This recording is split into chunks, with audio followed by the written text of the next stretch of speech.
तस्बीह हो मुनाजात हो तिलावत हो तराबी तिलावत हो तराबी मशगूल इबादत शकल मोमिन मुसलमान मशगूल इबादत शकल मोमिन मुसलमान আলহামদুলিল্লাহি রাব্বিল আলামিন ওয়াসসালাতু ওয়াসসালামু আলা সাইয়্যিদিল মুরসালিন আম্মা বা'দ ফাআউযু বিল্লাহি মিনাশ শাইতানির রাজীম বিসমিল্লাহির রহমানির রহিম আসসালাতু ওয়াসসালামু আলাইকা ইয়া রাসূলুল্লাহ ওয়া আলা আলিকা ওয়া সাহাবিকা ইয়া হাবিবাল্লাহ আসসালাতু ওয়াসসালামু আলাইকা ইয়া নবিয়াল্লাহ ওয়া আলা আলিকা ওয়া সাহাবিকা ইয়া নূরাল্লাহ। রমজানের আহ্বান অনুষ্ঠানের পক্ষ থেকে দূরের কাছে সকল দর্শক শ্রোতাকে জানাই স্বাগতম। আমাদের চ্যানেলের দর্শক শ্রোতা ইনশাআল্লাহুল করিম আল্লাহ পাকের দয়ায় এই প্রোগ্রামে আমরা খুবই গুরুত্বপূর্ণ একটি বিষয়ে মুবাল্লিগে দাওয়াত ইসলামীর এই সাথে নিয়ে ইনশাআল্লাহুল করিম আলোচনা শুনব। সাথে থাকবে আমাদের প্রিয় নবী রাহমাতুল লিল আলামিন সাল্লাল্লাহু তাআলা আলাইহি ওয়াসাল্লামের প্রশংসা নাতে মুস্তাফা সাল্লাল্লাহু তাআলা আলাইহি ওয়াসাল্লাম। আপনাদের পক্ষ থেকে আসা কলকেও আমরা সংগ্রহ করব, ইনশাআল্লাহুল কারীম আলোচনাও শুনব, আপনাদের কলকেও আমরা শামিল করার চেষ্টা করব। দর্শক শ্রোতা, আসুন প্রোগ্রামের শুরুতে আমরা বারাকাতের জন্য আমাদের প্রিয় নবী রসুল করিম হুজুর সাল্লাল্লাহু তাআলা আলাইহি ওয়াসাল্লামের দুরূদ শরীফের বারাকাত সম্পর্কে আমরা জানব। আজকে দুরূদ শরীফ সম্পর্কে দুরূদ শরীফের যে গুরুত্ব, একটা হচ্ছে দুরূদ পাকের ফজিলত, আরেকটি হচ্ছে দুরূদ শরীফের পাঠ করার এমন কিছু গুরুত্বর দিক রয়েছে, এর একটি হাদিসে মোবারকা দিয়ে ইনশাআল্লাহুল করিম আমরা শুরু করব। নবী করিম রউফুর রহিম সাল্লাল্লাহু তাআলা আলাইহি ওয়াসাল্লাম ইরশাদ ফরমান, যখন তোমরা কোনো কিছু ভুলে যাও তখনই আমার উপর দুরূদ শরীফ পড়ো, ইনশাআল্লাহ স্মরণে এসে যাবে। আমাদের এই চ্যানেলের দর্শক শ্রোতা, যে স্মরণ শক্তি বৃদ্ধি কতটুকু জরুরি বিষয় আমরা সকলেই জানি। স্মরণশক্তি অনেক গুরুত্বপূর্ণ একটি বিষয়। যাদের স্মরণশক্তি দুর্বল তাদের অনেক সময় অনেক কিছু ক্ষতি হওয়ার আশঙ্কা থাকে। তাই এই স্মরণশক্তি বৃদ্ধি করার একটি মাধ্যম আমরা জানতে পারলাম আজকে, তা হচ্ছে আমাদের প্রিয় নবী হুজুর সাল্লাল্লাহু তাআলা আলাইহি ওয়াসাল্লামের প্রতি আমরা দুরূদ শরীফ পাঠ করব। ইনশাআল্লাহুল করিম আমরা যদি কোনো কিছু ভুলে যাওয়ার আশঙ্কা থাকে সেটাও আমাদের স্মরণে চলে আসবে। আসল সকলেই মহাব্বতে রসুলের সাথে দুরূদ শরীফ পাঠ করি। সাল্লু আলাল হাবিব সাল্লাল্লাহু তাআলা আলা মুহাম্মদ সাল্লাল্লাহু তাআলা আলাইহি ওয়াসাল্লাম সালাতুম ওয়া সালামুন আলাইকা ইয়া রাসূলুল্লাহ। আজকের অনুষ্ঠানের আলোচ্য বিষয় সম্পর্কে জানব, তারপর ইনশাআল্লাহ আমাদের ইব্রাহিম ভাই আমাদের এই চ্যানেলে সবসময় আমাদেরকে নাত রসুল শুনিয়ে থাকেন। তা আজকে ইনশাআল্লাহ ইব্রাহিম ভাই থেকে আমরা কালাম শুনবো। তারপর ধারাবাহিকভাবে দর্শক শ্রোতা আমাদের আজকে যে আলোচ্য বিষয় তা নিয়ে আমরা আলোচনা করব। মুবাল্লিগে দাওয়াত ইসলামী আলহামদুলিল্লাহ আমাদের মোহাম্মদ রফিক কাদেরী আত্তারি সাহেব, উনি আমাদের সাথে রয়েছেন। শুনবো ওনার থেকে আলোচনা। যে আলোচ্য বিষয় তা হচ্ছে মসজিদের আদব। এই মসজিদ আল্লাহ পাকের পক্ষ থেকে আমাদের জন্য অনেক বড় নিয়ামত। যারা ইবাদত করে তারাই বুঝতে পারে কত বড় নিয়ামত। যখন কোনো ব্যক্তি মসজিদে প্রবেশ করে অন্তর শীতল হয়ে যায়। নবী করিম সাল্লাল্লাহু তাআলা আলাইহি ওয়াসাল্লাম ফরমান, দুনিয়ার মধ্যে তোমাদের জন্য সবচাইতে উত্তম স্থান হচ্ছে মসজিদ, সবচাইতে নিকৃষ্ট স্থান হচ্ছে বাজার। উত্তম স্থান সম্পর্কে আজকে আমরা ইনশাআল্লাহুল কারীম আলোচনা শুনব। মসজিদে আমাদের যাওয়া আসা কেমন হবে, মসজিদে যখন আমরা প্রবেশ করব তখন আমরা সেখানে কিভাবে প্রবেশ করব, কিভাবে কথা বলতে হয়, সেখানে কিভাবে বসতে হয়, কিভাবে সেখানে থাকতে হয়, ওভারঅল বিষয়গুলা এই জন্য আমরা জানব। বিশেষ করে মাহে রমাদানুল মুবারকের শেষ আশারা অর্থাৎ শেষের 10 দিনে, কেউ 10 দিন, কেউ 5 দিন, কেউ 3 দিন, অথবা কমপক্ষে 1 দিন হলো আল্লাহ পাকের বান্দারা আল্লাহর মসজিদে ইতিকাফ করে। যারা মসজিদে ইতিকাফ করবে, মসজিদে থাকবে, তো অবশ্যই তাদেরকে এই সম্পর্কে সবচাইতে বেশি তাদেরকে জানতে হবে।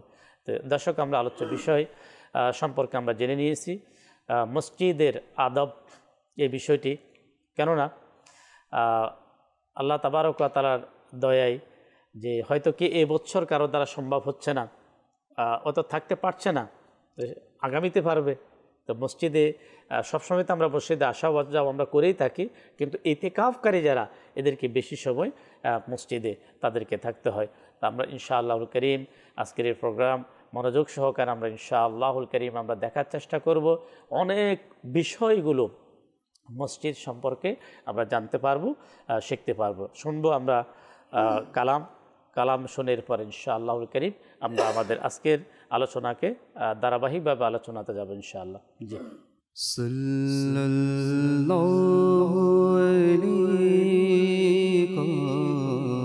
ইয়া রাসূলুল্লাহ সাল্লাল্লাহু আলাইকা ইয়া হাবিবাল্লাহ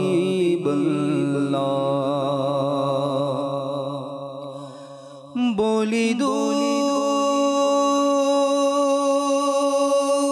কারিগি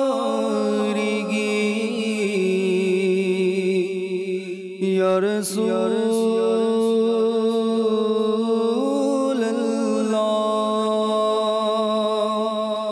বলি দুঃখ কারিগি তুমি ছাড়া কে বুঝিবে আমার বিরহ বেদনা মদনী মদিনে वाले सल्लल्लाहु अलैका या रसूलल्लाह सल्लल्लाहु अलैका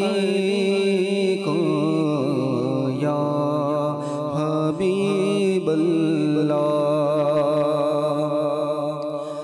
যখন হবে তোমার দিদার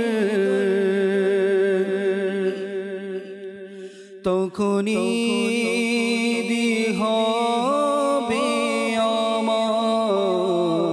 আমার স্বপ্নে আসনা মদনী মদিনে वाले सल्लल्लाहु अलैका या रसूलल्लाह सल्लल्लाहु अलैका या হাবিবাল্লাহ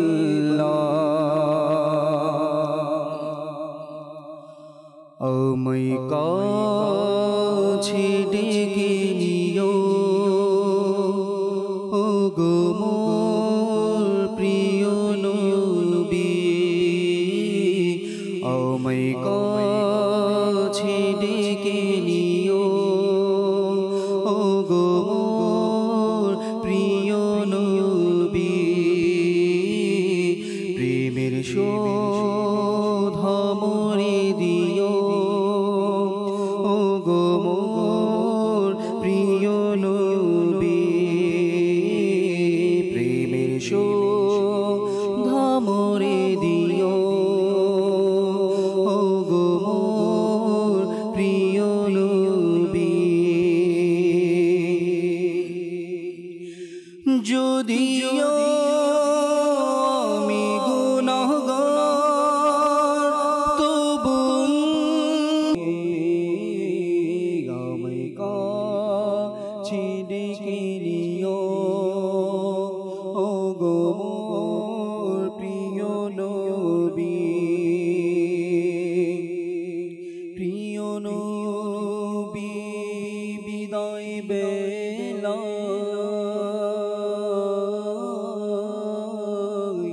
কাছে তুমি দিদার দিও মোরে ইয়া রাসূলুল্লাহ স্বপনে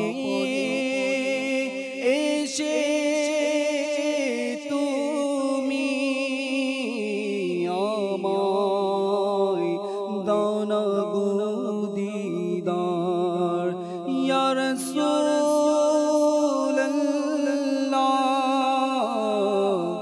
ইয়া হাবিবাল্লাহ আধার কবরে আমারে সবাই যখন রেখে যাবে আধার কবরে আমারে সবাই যখন রেখে যাবে তুমি কবর উজ্জ্বল করো ও গো মোর প্রিয় নবী আমায় কাছে ডেকে নিও ও গো মোর প্রিয় নবী প্রেমের শোধা মোরে দিও ও গো মোর প্রিয় নবী তোমার প্রেমে যেন আত্মা সর্বদা তোকে গ্রেফতার তোমার প্রেমে যেন আত্মা সর্বদা তোকে গ্রেফতার ধরে হতে দূরে রেখো ও গো মোর প্রিয় নবী আমায় কাছে ডেকে নিও ও গো মোর প্রিয় নবী প্রেমের শোধা মোরে দিও ও গো মোর প্রিয় নবী আল্লাহর প্রিয় নবী রসুল করিম সাল্লাল্লাহু তাআলা আলাইহি ওয়াসাল্লামের মুহাব্বত অন্তরে বৃদ্ধি করার একটি অন্যতম একটি মাধ্যম হচ্ছে নাতের মাধ্যমে নবী পাক সাল্লাল্লাহু আলাইহি ওয়াসাল্লামের প্রশংসা শ্রবণ করা। এই মুহূর্তে মসজিদে নববী, নবী পাকের যে মসজিদ, এর অসংখ্য অগণিত নবীর প্রেমিকগণ ইতিকাফ করার সৌভাগ্য হচ্ছে। আল্লাহ তাবারক ওয়া তাআলা আমাদেরকে কবুল করুক, যাতে ওই দিন আমরা দেখতে পাই আমরা থাকবো মদিনায়, থাকবে মাহে রমাদানুল মুবারক। আল্লাহ তাবারক ওয়া তাআলা আমাদেরকে কবুল করুক। দর্শক শ্রোতা, আলোচ্য বিষয় আমাদের মসজিদের আদব, মসজিদের সম্মান আমরা আলোচনা শুনব। মাদানী চ্যানেলের সোশ্যাল মিডিয়ার মাধ্যমে ইতিমধ্যে অনেকেই আমাদের সাথে প্রযুক্ত হয়েছেন। ঢাকা থেকে আমাদের চকবাজার থেকে জুনাইদ ভাই, কুমিল্লা থেকে আমাদের সাথে যুক্ত আবু সাইদ ভাই, ইব্রাহিম ভাই সহ অনেকে আমাদের সাথে প্রযুক্ত হয়েছে। প্রোগ্রাম দেখার আপনাদের সৌভাগ্য হচ্ছে, অনেক কিছু শিখারও আলহামদুলিল্লাহ সৌভাগ্য হচ্ছে। আমাদের রফিক ভাই আমাদের সাথে রয়েছেন ইনশাআল্লাহ। আজকের যে মসজিদের সম্মান সম্পর্কে ইনশাআল্লাহ করিম আমরা আলোচনা শুনব ইনশাআল্লাহ। দাওয়াতে ইসলামী যে সারা বিশ্বব্যাপী অরাজনৈতিক দিনী সংগঠন, জি, এটা এমন একটা সংগঠন, মসজিদ পূর্ণকারী সংগঠন, মসজিদ আবাদকারী সংগঠন। দাওয়াতে ইসলামী মানুষকে শিক্ষা দেয় যে কি করে মসজিদের আদব ও শিষ্টাচার, মসজিদের সম্মান রক্ষা করতে হয়। আমরা মসজিদে যাতায়াত তো করি ইমরান ভাই, জি, কিন্তু মসজিদের যে আদব রয়েছে, মসজিদের যে শিষ্টাচার রয়েছে, সম্মান রয়েছে, এটা অনেকেই আমরা জানি না। জি, আবার অনেকেই ভুলে যাই, ভুলবশত অজ্ঞতাবশত এই বিধিবিধানগুলো, শিষ্টাচার, আদব, নিয়ম নীতি এগুলো লঙ্ঘিত হয়ে যায় আমাদের দ্বারা, যেটা কখনোই উচিত নয়। আমরা অনেক সময় ভুলে যাই আল্লাহর ঘর মসজিদ এবং আমাদের ঘর, এই দুটোর মধ্যে যে পার্থক্যটা একটা করা, ব্যবধান, জি, এটা আমরা ভুলে যাই। ভুলে যাই। আমরা নিজের ঘরের মতোই মসজিদে প্রবেশ করি, ডান পা দিয়ে প্রবেশ করছি না বাম পা দিয়ে, কোনো জ্ঞান নেই। হুড়োহুড়ি করে প্রবেশ করা, চিৎকার করা, এই যে বিভিন্নভাবে আজকে ইনশাআল্লাহ তাআলা আমরা শুনবো। জি, প্রথমেই আমরা যদি দেখি যে মসজিদে প্রবেশের যে সুন্নাত রয়েছে, মসজিদে প্রবেশের যে আদব রয়েছে, সে সম্পর্কে আমরা ইনশাআল্লাহ তাআলা শুনি। ইবনে মাজাহ এবং শামী কিতাবের মধ্যে এসেছে যে 1 নম্বর হচ্ছে মসজিদে প্রবেশের পূর্বে বিসমিল্লাহ শরীফ পাঠ করা। জি, সুবহানাল্লাহ। তারপর 2 নম্বর হচ্ছে মসজিদে প্রবেশের যে আমরা বিসমিল্লাহ পাঠ করলাম, এরপর নবীর প্রতি দরুদ পাঠ করা। সুবহানাল্লাহ। এরপর মসজিদে প্রবেশের দোয়া পাঠ করা। এরপর মসজিদের ডান পা দিয়ে প্রবেশ করা। সুবহানাল্লাহ। অতঃপর মসজিদে প্রবেশ করার পর ইতিকাফের নিয়ত করে নেওয়া। সুবহানাল্লাহ। আরও একটি সুন্নাত পাওয়া যায় কিতাবাদিতে, 6 নম্বর, সেটা হচ্ছে অজু সহকারে পবিত্র অবস্থায় মসজিদে প্রবেশ করা। এটা সুন্নাতে মুস্তাফা সাল্লাল্লাহু আলাইহি ওয়া আলিহি ওয়াসাল্লাম। অনেক সময় আমরা দেখি যে মসজিদে প্রবেশের যে দোয়াটা এমনভাবে লেখা থাকে, খুব সংক্ষিপ্ত আকারে কাটছাট করে, আল্লাহুম্মা ফতাহলি আবওয়াবা রাহমাতিক। কিন্তু কিতাবাদিতে এসেছে এর যে পূর্ণ দোয়া হচ্ছে বিসমিল্লাহি ওয়াসসালাতু ওয়াসসালামু আলা রাসূলিল্লাহি আল্লাহুম্মা ফতাহলি আবওয়াবা রাহমাতিক। সুবহানাল্লাহ। এটা আপনার সাথে একটু করে আমি অ্যাড করে দিচ্ছি। এর যে প্র্যাকটিক্যাল, যেটা আপনি মাশাআল্লাহ মসজিদে প্রবেশ করার যে দোয়া, মাদানী চ্যানেলের দর্শক শ্রোতা আমাদের মোবাইলে দাওয়াত ইসলাম যেটা বললেন, বিসমিল্লাহি ওয়াসসালাতু ওয়াসসালামু আলা রাসূলিল্লাহি আল্লাহুম্মা ফতাহলি আবওয়াবা রাহমাতিক নাওয়াইতু সুন্নাতুল ইতিকাফ, এর যে প্র্যাকটিক্যাল, একটা হচ্ছে হাদিসে মোবারক, আবার প্র্যাকটিক্যাল। আলহামদুলিল্লাহ, আল্লাহ পাকের দয়ায় আপনার সশরীরে যাওয়ার আবার দেখারও আল্লাহ তাবারক ওয়া তাআলা সুযোগ করে দিয়েছে। মসজিদে নববী শরীফের যেই বাবুল বাকি, রফিক ভাই, যে বাবুল বাকির যে গেটটা, নবী করিম সাল্লাল্লাহু তাআলা আলাইহি ওয়াসাল্লাম যে জান্নাতুল বাকির দিকে যে গেটটা, জি জি জি, জান্নাতুল বাকির দিকে হুজুর সাল্লাল্লাহু আলাইহি ওয়াসাল্লামের রওজার দিকে যেতে যে গেটটা বাবুল বাকি, সেখানে স্পষ্ট আকারে আপনি যেটা বললেন খুবই সুন্দরভাবে স্পষ্ট আকারে সেখানে আলহামদুলিল্লাহ যে মসজিদের যে আমরা দোয়া যে আমরা লিখি, আসলে কি লিখতে হবে, স্বয়ং নবী করিম সাল্লাল্লাহু তাআলা আলাইহি ওয়াসাল্লামের মসজিদে সে হাদিসের উপর কমপ্লিট আমল করে সেটা দেওয়া আছে।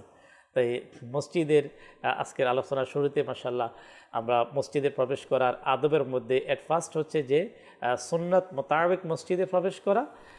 সুন্নত মোতাবেক মসজিদে প্রবেশ করার যে নিয়ম, যে পদ্ধতি, একজন মুমিন, একজন মুসলমান যিনি নামাজ পড়বে, যিনি ইবাদত করবে, তার এটা প্রথম দায়িত্ব এবং কর্তব্য।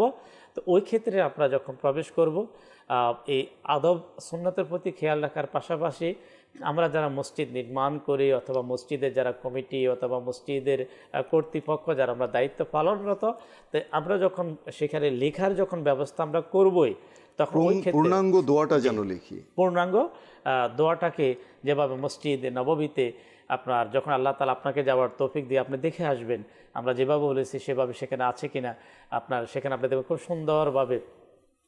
আমি তো সেখান থেকে খুব সুন্দরভাবে ভিডিও এবং ছবিও আপনার ওঠানোর সৌভাগ্য হয়েছিল সেখানে।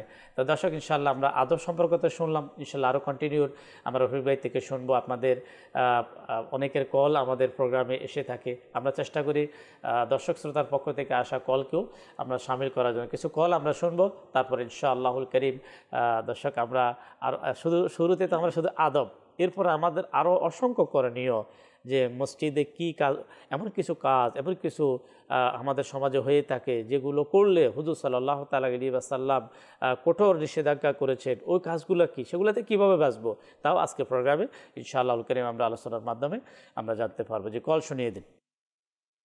রাজশাহী মহিবাগান থেকে বলছিলাম, আমার নাম মোহাম্মদ শিমুল।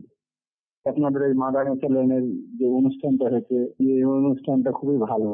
আপনাদের চ্যানেলটা আমরা দেখি সবসময়, অনেক কিছু শিখতে পারবে, ভালো লাগে। মাশাআল্লাহ, মাদানী চ্যানেলের প্রোগ্রামগুলো অবশ্যই অবশ্যই আলহামদুলিল্লাহ অনেক ভালো, অনেক কিছু জানার, অনেক কিছু শেখার মতো আলহামদুলিল্লাহ এই চ্যানেল, মাদানী চ্যানেল। আল্লাহ তাআলা কবুল করুক। কল করার জন্য মোবারকবাদ। জি, নেক্সট কল। আমার নাম ফাহিম, আমি দিনাজপুর থেকে বলতেছি। আমি একটি কথা শুনতে চাই। আমার মনে এই বাসনা, আমার মনে এই বাসনা, প্রত্যেকের মনে একটাই বাসনা, যেটা আপনার মনে। আল্লাহ তাআলা কবুল করুক।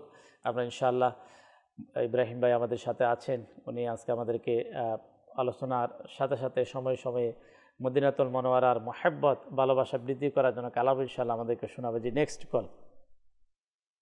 আমি দিনাজপুর থেকে বলছি। আমার নাম মানিক। আপনাদের চ্যানেলটা আমি সবসময় দেখি, অনেক ভালো লাগে। অনেক কিছু আমি জানতেছি, শিখতেছি। আপনাদের দীর্ঘায়ু কামনা করি। আল্লাহ আপনাদেরকে অশেষ ধন্যবাদ। মাশাআল্লাহ। ফাহিম ভাই, আপনাকেও ধন্যবাদ। দিনাজপুর থেকে আপনি কল করেছেন। যারাই মাদানী চ্যানেলে কল করেছেন প্রত্যেকের শুকরিয়া আমরা আদায় করি। দর্শক, স্ক্রিনে আপনার নাম্বার দেখতে পাচ্ছেন, আমাদেরকে চাইলে এইভাবে আপনারা কল করতে পারেন। কলের মাধ্যমে আপনাদের অভিমতগুলো আমাদেরকে শেয়ার করতে পারেন। আর আলোচনা আজকে হচ্ছে আমাদের মসজিদের সম্মান। মানুষ, সেটা যুবক হোক অথবা বৃদ্ধ হোক অথবা শিশু হোক, প্রতিটা মুসলমানের যে ব্যক্তি মুসলমান, তাকে এই বিষয় সম্পর্কে অবশ্যই তাকে জানতে হবে, তাকে শিখতে হবে। যেহেতু মসজিদ একটা আমাদের আল্লাহ তাআলার পক্ষ থেকে আমাদের ইবাদতের সবচাইতে উত্তম স্থান যে মসজিদ, এই মসজিদ সম্পর্কে যদি আমরা না জানি, তাহলে এটা আমাদের জন্য অনেক বড় দুর্ভাগ্যের বিষয় হবে। আমরা আলোচনা তো অবশ্যই শুনবো ইনশাআল্লাহ কারীম। আমাদের ইব্রাহিম ভাই থেকে যে ইসলামী ভাই কালাম শুনতে চেয়েছে, এই কালামটা ইনশাআল্লাহ কিছুটা আমরা শুনে তারপর আমরা আবার আলোচনা শ্রবণ করব। জি। আমারি মনে বাসনা, আমারি মনে বাসনা, দেখব শুধু মদিনা। আল্লাহ আমারি মনে বাসনা, লাগছে মন হয়তো নবী ডাকবে মদিনায় মোরে। লাগছে মন হয়তো নবী ডাকবে মদিনায় মোরে।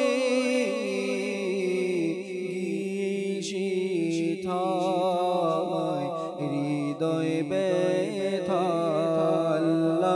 লাগিয়ে শিথা, হৃদয় ব্যথা দেখাবো আমি তারে। আল্লাহ আমারি মনে এই বাসনা, আল্লাহ আমারি মনে এই বাসনা। তিনি যদি চান দিবেনে মোর দয়ার নজর মোর পানে। তিনি যদি চান দিবেনে মোর দয়ার নজর মোর পানে। চোখের ধারায় বইবে নদী, আল্লাহ চোখের ধারায় বইবে নদী। হয়তো বিরহ ভারী, আল্লাহ আমারি মনে এই বাসনা, আল্লাহ আমারি মনে এই বাসনা। দেখিব সোনার মদিনা, আল্লাহ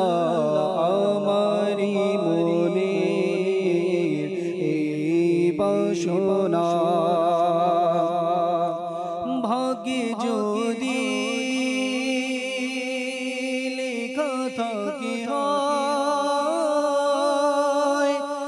এমন সৌভাগ্য আমার ভাগ্যে যদি লেখা থাকে হয় এমন সৌভাগ্য আমার ঘুমিয়ে যাব চিরতরে আল্লাহ ঘুমিয়ে যাব চিরতরে প্রিয় নবীর দুয়ারে আল্লাহ আমারি মনে এই বাসনা হাসরের মাঠে নিজেকে আমি রাখব ধরে কে মনে হাসরের মাঠে নিজেকে আমি রাখব ধরে কে মনে এই শোকাছে আতারে এই শোকাছে আতারে ডাকিবেন যখন দয়া বরে আল্লাহ আমারি মনে এই বাসনা আল্লাহ আমারি মনে এই বাসনা দেখব সোনা মদিনা আল্লাহ আমারি মনে বাসনা। দর্শক শ্রোতা, রমজানের আহ্বান অনুষ্ঠান দেখছি আমরা আলহামদুলিল্লাহ। আর আলোচ্য বিষয়ও রমজানের মসজিদের সম্মান। আল্লাহ তাবারক ওয়া তাআলা আমাদেরকে সঠিকভাবে মসজিদের সম্মান করা তৌফিক দান করুক। অসংখ্য অনেক দর্শক শ্রোতা সোশ্যাল মিডিয়ার মাধ্যমে আমাদের প্রোগ্রাম দেখতে পাচ্ছে। শাহ আলম ভাই ওমান থেকে, আসাদুল ভাই চট্টগ্রাম থেকে, আরও অনেকে আলহামদুলিল্লাহ আমাদের সাথে প্রোগ্রাম দেখার জন্য, আমাদের এই চ্যানেল দেখার জন্য অনেকে আপনারা যুক্ত হয়েছেন। আল্লাহ তাআলা আপনাদেরকে কবুল করুক। প্রতিটা মানুষের মসজিদের প্রতি একটি ভালোবাসা, প্রত্যেকে চায় তাদের মহল্লা একটি যাতে মসজিদ থাকে। এটা অনেক অনেক বড় একটা ভালো একটা ইচ্ছা। কিন্তু এরপর আমাদের করণীয় কি? একটি হাদিসে মোবারক ইনশাআল্লাহ কারীম আমরা শ্রবণ করব। আবু দাউদ শরীফের প্রথম খণ্ড, আপনার পৃষ্ঠা নাম্বার 197, হাদিস নাম্বার হচ্ছে 455। আম্মাজান মা আয়েশা সিদ্দিকা তৈয়বা তাহেরা রাদিয়াল্লাহু তাআলা আনহা বর্ণনা করেন যে প্রিয় আকা মক্কি মাদানী মুস্তাফা সাল্লাল্লাহু আলাইহি ওয়াসাল্লাম মহল্লায় মহল্লায় মসজিদ নির্মাণের আদেশ দেন এবং তা যেন পরিষ্কার এবং সুবাসিত রাখা হয়। একদিকে প্রিয় নবী রাসূল আরবি হুজুর সাল্লাল্লাহু তাআলা আলাইহি ওয়াসাল্লাম মহল্লায় মহল্লায় মসজিদ নির্মাণ করা যেমন আদেশ দিয়েছেন, অন্যদিকে সেটাকে যাতে পরিষ্কার রাখা হয়, সুগন্ধিময় রাখা হয়, এটাও আমাদের উপর দায়িত্ব দিয়েছেন। আমরা কতটুকু আমাদের দায়িত্ব পালন করছি ইনশাআল্লাহ আলোচনাতে সুন্দর অভিজ্ঞতা থেকে। জি, মসজিদের যে আদব রয়েছে, শিষ্টাচার রয়েছে, এই আদব এবং শিষ্টাচার তারাই করতে পারে যারা আল্লাহ এবং কিয়ামতের উপর বিশ্বাস রাখে। এটা কোরআন থেকে সাবিত। জি, যেমন হযরত সাইয়্যিদুনা আবু সাঈদ খুদরি রাদিয়াল্লাহু তাআলা আনহু থেকে বর্ণিত, সুনানে তিরমিজি কিতাবের মধ্যে এসেছে, তাজেদারে রিসালাত শাহেনশাহে নবুয়ত মুস্তাফা জানে রহমত সাল্লাল্লাহু আলাইহি ওয়া আলিহি ওয়াসাল্লাম ইরশাদ করেন, যখন তোমরা কোনো মসজিদে আসা যাওয়ার কাজে নিয়োজিত ব্যক্তিকে দেখবে, যাতায়াতকারী ব্যক্তিকে দেখবে, তবে তার ইমানের সাক্ষী হয়ে যাও। কেননা আল্লাহ তাআলা ইরশাদ করেন, কনজুল ইমানের অনুবাদ, মসজিদ সমূহ তারাই আবাদ করে যারা আল্লাহ এবং কিয়ামত দিবসের উপর ঈমান আনে। সুবহানাল্লাহ, তারাই যারা আবাদ করে। এখন সুবহানাল্লাহ, আমরা দেখছি বর্তমান সমাজে যে দাওয়াতে ইসলামী মসজিদ বিমুখ মানুষদেরকে মসজিদমুখী করছে। সুবহানাল্লাহ। আচ্ছা, শুধু কি মসজিদমুখী করছে? তাদেরকে নামাজের শিক্ষা দিচ্ছে, জি, তাদেরকে সুন্নাতের শিক্ষা দিচ্ছে, তাদেরকে ওয়াজু কিভাবে করতে হয় সেই শিক্ষা দিচ্ছে। আচ্ছা, ওয়াজু, নামাজ, এগুলোর যে ফরজ, ওয়াজিব, যে সুন্নত রয়েছে, মুস্তাহাব রয়েছে, এগুলো শিক্ষা দিচ্ছে। এমনকি মসজিদে প্রবেশের এবং মসজিদে অবস্থান করে মসজিদ থেকে বের হওয়ার যে সুন্নত ও আদব রয়েছে সেগুলোও শিক্ষা দিচ্ছে। সুবহানাল্লাহ। কুরবান যান আমিরে আহলে সুন্নাতের প্রতি। আমি তো অন্তর থেকে দোয়া করি ইমরান ভাই, যে আল্লাহ তাআলা এই মহান ব্যক্তিত্বকে, আল্লাহু আকবার, আল্লাহ তাআলা দীর্ঘস্থায়ী করুক, চিরস্থায়ী করুক, আমাদের তার ছায়া আমাদের মাথার উপর কায়েম ও দায়েম রাখুক, যিনি আমাদেরকে মসজিদের আদব শিক্ষা দিয়েছেন। শুধু কি তাই, তিনি কিতাবাদি রিসালা, বিভিন্ন কিতাবাদি রিসালা লিখে তিনি পৌঁছিয়ে দিয়েছেন সারা বিশ্বে, দাওয়াত ইসলামের মোবাল্লিকদের মাধ্যমে পৌঁছিয়ে দিয়েছেন। এই যে মহান দায়িত্ব তিনি যে পালন করেছেন, কত মানুষ গুনাহ থেকে বেঁচে গেছে। আচ্ছা, প্রসিদ্ধ মুফাসসির হাকিমুল উম্মাত মুফতি আহমেদ ইয়ার খান নাইমি রহমতুল্লাহি তাআলা আলাইহি তাফসিরে নাইমিতে বর্ণনা করেন যে মনে রাখবেন মসজিদ আবাদ করার 11টি ধরন রয়েছে। এক হচ্ছে মসজিদ নির্মাণ করা, 2 তা বৃদ্ধি করা, মসজিদের সংখ্যাকে বৃদ্ধি করা, 3 হচ্ছে এই মসজিদকে প্রশস্ত করা, বড় করা, 4 হচ্ছে মেরামত করা, সংস্কারের কাজগুলো করা মসজিদের, 5 হচ্ছে তাতে চাটাই কার্পেট বিছানো, 6 এতে রং ও চুনকাম করা যেন এর সৌন্দর্য বৃদ্ধি পায়। কেননা এটা আল্লাহর ঘর, আমরা নিজের ঘরের সৌন্দর্য তো বৃদ্ধি করি, কিন্তু এমন এক এক এলাকা থাকে ইমরান ভাই যে সেখানকার মসজিদগুলো মনে হয় যেন জীর্ণকায় পড়ে আছে, কত দিনের, মানে মনে হয় যেন পরিত্যক্ত অবস্থায় পড়ে আছে। মসজিদ আবাদকারী মানে এটা খুব কষ্টের বিষয়। আমরা আমাদের ঘরকে প্রতিদিন পরিষ্কার করি, আলহামদুলিল্লাহ। মানে দাওয়াতে ইসলামী এটা শিক্ষা দিয়েছে যে মসজিদ কি করে আবাদ করতে হয়, মসজিদের আদব শিষ্টাচার কি করে রক্ষা করতে হয়। এরপরে নাম্বার 7, এটাকে সাজসজ্জা করা, লাইটিং করা, সাজানো, বিভিন্ন ইভেন্টে সাজানো, লাইটিং করা। এর মধ্যে নামাজ তেলাওয়াত করা নাম্বার 8। নাম্বার 9, ধর্মীয় প্রতিষ্ঠা করা, ধর্মীয় যে রীতি রেওয়াজগুলো রয়েছে, সংস্কৃতি রয়েছে, যে অনুষ্ঠানগুলো রয়েছে, ধর্মীয় অনুষ্ঠান, সেগুলোকে উদযাপন করা মসজিদের মধ্যে, সেখানে প্রবেশ করা, অধিকভাবে আসা যাওয়া করা। নাম্বার 11, সেখানে আজান ও তাকবীর বলা, ইমামতি করা। তিনি আরও বলেন যে মসজিদ নির্মাণ করা, তা আবাদ করা এবং সেখানে জামাতের সাথে নামাজ আদায় করার আগ্রহ বিশুদ্ধ মুমিনের আলামত। সুবহানাল্লাহ। আর এমন লোকদের শেষ পরিণতি ঈমানের উপর হবে।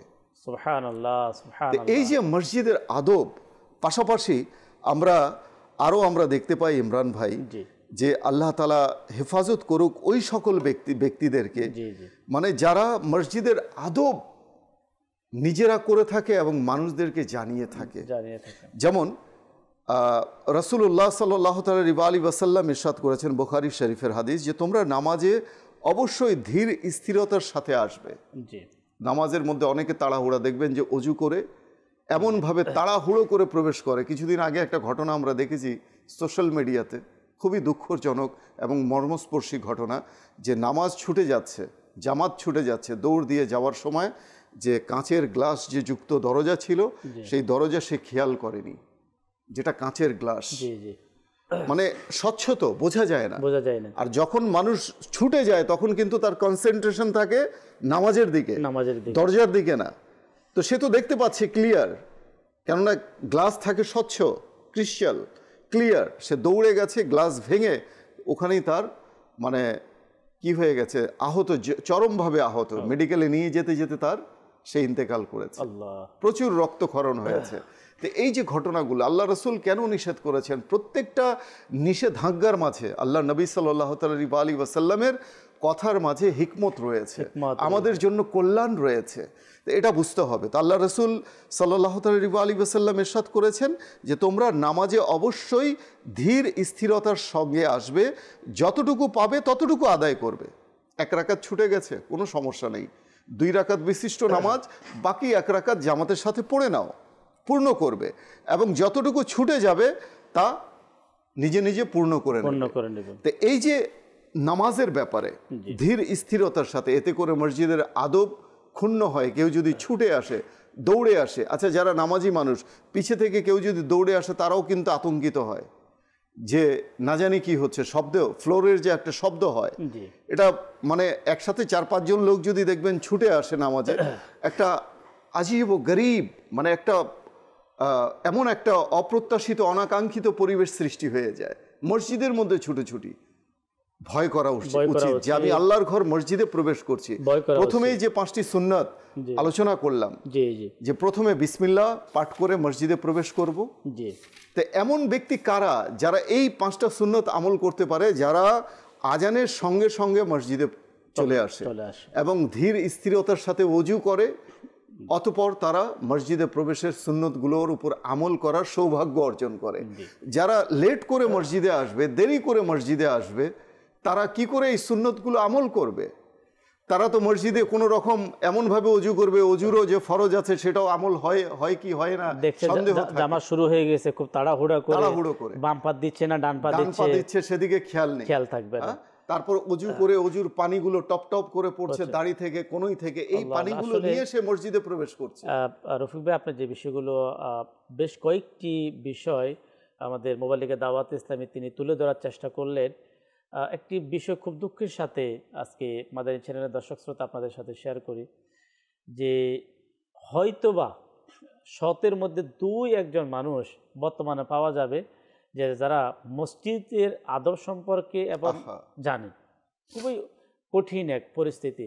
তাই দর্শক শ্রোতা, যেহেতু আজকে আমরা রমজানের আহ্বান এই অনুষ্ঠানে মসজিদের সম্মান আমরা আলোচ্য বিষয় নিয়েছি, আমরা অনুরোধ করব, দেখুন যে আমি ইবাদত করার জন্য যাচ্ছি, সেখানে গুনাহ কেন করব?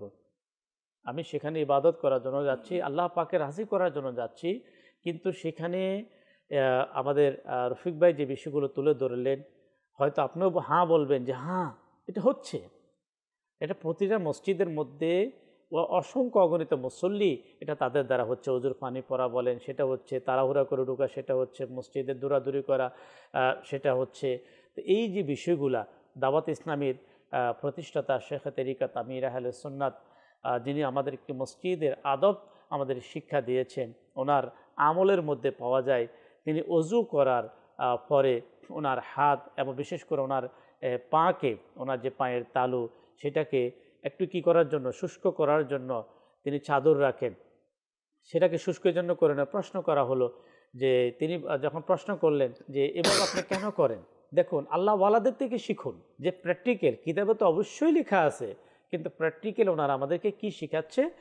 দাওয়াত ইসলামের প্রতিষ্ঠাতা শেখ তরিকাত আমির আহলে সুন্নাত দাওয়াত বারাকাত মুআলিয়া তিনি উত্তর দিচ্ছে যে এখন এই মাত্র আমি ওযু করলাম, এখনও যদি আমি যখন মসজিদে প্রবেশ করব, অবশ্যই আমার পায়ের থেকে অনেক পানি মসজিদের ফ্লোরে লেগে যাবে, আর এটা সম্পূর্ণভাবে নিষিদ্ধ। তাই আমি এভাবে করে নিচ্ছি যাতে করে আমার পায়ের থেকে কোনো পানির ফোঁটা যাতে করে মসজিদের ফ্লোরের মধ্যে না পড়ে। তো যদিও কিতাবের মধ্যে নবী করিম সাল্লাল্লাহু তাআলা আলাইহি ওয়াসাল্লামের সময় থেকে শুরু করে আজও পর্যন্ত প্রতিটা ওলামা একরাম তারা তাদের কিতাবের মধ্যে মসজিদের আদব সম্পর্কে বিষয়গুলো লিখেছেন, আবার প্র্যাকটিক্যাল ওনারা দেখিয়েছেন, কিন্তু বড় আফসোস আমাদের সমাজের মধ্যে মুসলমান অনেক বিষয়ে তারা স্টাডি করে, অনেক কিছু শিখে, অনেক কিছু জানার চেষ্টা করে, অনেক বিষয়ে তারা স্টাডি করে, অনেক কিছু করার আমরা চেষ্টা করি, কিন্তু আমি কি মসজিদ সম্পর্কে আমি কি এখনও পরিপূর্ণতার সাথে আমি কি নলেজ আমি অর্জন করেছি? আমি কি মসজিদে ঢোকা, মসজিদে বাইর হওয়া, মসজিদে অবস্থান করা, মসজিদে ইবাদত করা, এই সকল বিষয়গুলো, যে এই যে ঘটনা যে শোনানো হচ্ছে, মসজিদে প্রবেশ করলেন গ্লাসের সাথে আপনার আঘাত পেয়ে তার শেষ পর্যন্ত ইন্তেকাল হয়ে গেল। তো সে কিন্তু একটি মাসআলা যদি সে জানতো যে মসজিদে প্রবেশ করার সময় যারা মসজিদে অর্থাৎ জামাত ধরার জন্য যেটাকে দৌড়াদৌড়ি বলা হয়, মানে হাঁটার চেয়ে দ্রুত গতি, এটা ওলামা একরাম মাকরুহ তাহরিমি বলেছেন। তাহলে দেখুন, যখন কোনো ব্যক্তি তার এই জ্ঞান থাকবে, তার জামাত চলে যাবে, গুনাহ হবে না। 1 রাকাত চলে যাবে, তাহলে কি গুনাহ হবে? হবে না। তাহলে আমি রাকাত ধরব, জামাতে শরীক হব অবশ্যই, কিন্তু আগে আমার যেটা করণীয় সেটা হচ্ছে যে আমি মসজিদে এমনভাবে হাঁটবো, আমি এমনভাবে পা রাখবো যাতে করে মসজিদের আদব, যেটা আমি এক মুসলমান হিসাবে আমার দায়িত্ব, সেই দায়িত্বটা আমাকে পালন করতে হবে। তাই আলহামদুলিল্লাহ আল্লাহ পাকের দয়ায় দাওয়াত ইসলামীর এই মসজিদ পরিপূর্ণ করার এই সংগঠন আলহামদুলিল্লাহ আল্লাহ পাকের দয়ায় শুধু মাদানী চ্যানেলের মাধ্যমে শুধু তাই নয়, সদা সর্বদা আলহামদুলিল্লাহ আল্লাহ পাকের দয়ায় মানুষদেরকে এই বিষয়গুলো শেখাচ্ছে। আলহামদুলিল্লাহ দাওয়াত ইসলামী থেকে আপনি এগুলো সর্বদা আপনি জানতে পারবেন যে কোন বিষয়গুলো কখন কিভাবে করতে হবে। আলহামদুলিল্লাহ দাওয়াত ইসলামী শিখিয়ে যাচ্ছে। কিছু কল আপনাদের শামিল করব, তারপরে দর্শক আমরা আবার ইনশাআল্লাহুল কারীম আলোচনা শুনবো। কল চালিয়ে দিন। আমার নাম মোহাম্মদ তাইজুল ইসলাম, নারায়ণগঞ্জ জেলা থেকে। একটা গজল শুনতে চাই। আমার টিয়া নাই, পয়সা নাই, কেমনে যাইতাম সোনার মদিনা। মাশাআল্লাহ। জি, পরবর্তী কল। সালাম আক্তার, ঢাকা থেকে বলছি। আমি একটা মাদানী চ্যানেলে একটা নাচ শুনতে চাই। ভালোবাসি ভালোবাসি প্রিয় নবীকে। ভালোবাসি ভালোবাসি প্রিয় নবীকে। প্রিয় নবী সাল্লাল্লাহু আলাইহি ওয়াসাল্লামের ভালোবাসা আল্লাহ তাবারক ওয়া তাআলা আমাদেরকে মাহে রমজানের ওসিলায় আল্লাহ নসিব করুক ইনশাআল্লাহ। দর্শক শ্রোতা, আমরা কালাম শুনবো মাদানী চ্যানেলের। আর দর্শকের মধ্যে আলহামদুলিল্লাহ এমন কিছু দর্শক শ্রোতা আছে, তারা বলে থাকেন যে আমাদের কালাম শুনতে আমাদের ভালো লাগে। আমরা মাদানী চ্যানেলের কালাম যখন আমরা শুনে থাকি তখন মদিনাতুল মুনাওয়ারার কথা আমাদের স্মরণ হয়ে যায়। আসলে আমরা কালাম শুনবো। এরপরে দর্শক শ্রোতা, আমরা বেশ আরও কয়েকটি বিষয়ে, যেমন বাচ্চাদেরকে নিয়ে আমরা মসজিদে যাই, বাচ্চাদেরকে নিয়ে যাওয়া, তো এই ব্যাপারে শরীয়তের বিধান কী রয়েছে। অনেক সময় প্রয়োজন ক্ষেত্রে আমাদেরকে কিছু কথা বলতে হয়। আচ্ছা, ওই কথা যে আমরা বলবো এর পদ্ধতি কি হবে, নিয়ম কি হবে, ইসলাম কি বলেছে, তো এই বিষয়গুলো দর্শক আমরা কিছু আলোচনাতে নিয়ে আসবো। আগে কালাম শ্রবণ করবো। জি। ভালোবাসি ভালোবাসি প্রিয় নবীকে, ভালোবাসি ভালোবাসি প্রিয় নবীকে, ভালোবাসি ভালোবাসি প্রিয় নবীকে। আমরা আল্লাহ আর নবীকে ভালোবাসি, আমরা আল্লাহ আর নবীকে ভালোবাসি। তাই তো মোরা জান্নাতের অধিকারী, তাই তো মোরা জান্নাতের অধিকারী। ভালোবাসি ভালোবাসি প্রিয় নবীকে, ভালোবাসি ভালোবাসি প্রিয় নবীকে। আবু বকর উমর উসমান আলী, আবু বকর উমর উসমান আলী, সব সাহাবীকে মোরা ভালোবাসি, সব সাহাবীকে মোরা ভালোবাসি। ভালোবাসি ভালোবাসি প্রিয় নবীকে, ভালোবাসি ভালোবাসি প্রিয় নবীকে। আর টিয়া নাই, পয়সা নাই, কেনে যাইতাম সোনার মদিনা, কেনে যাইতাম। আর টিয়া নাই, পয়সা নাই, কেনে যাইতাম সোনার মদিনা, কেনে যাইতাম। মনে হতে যাইবাল্লাই কিন্তু টিয়া পয়সা নাই, মনে হতে যাইবাল্লাই কিন্তু টিয়া পয়সা নাই। মনে হর পাখির মতো, মনে হর পাখির মতো ওড়াল মারিতাম।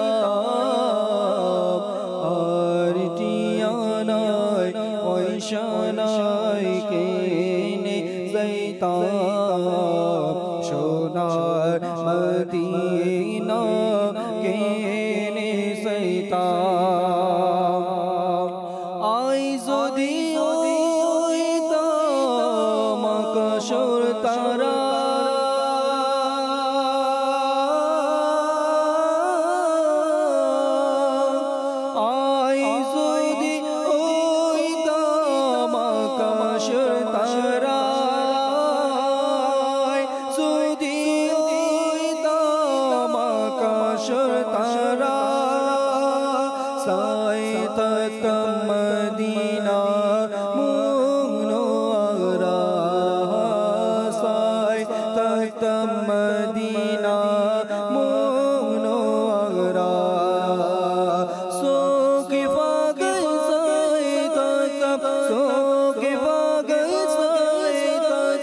শুকনো ফিরাইতা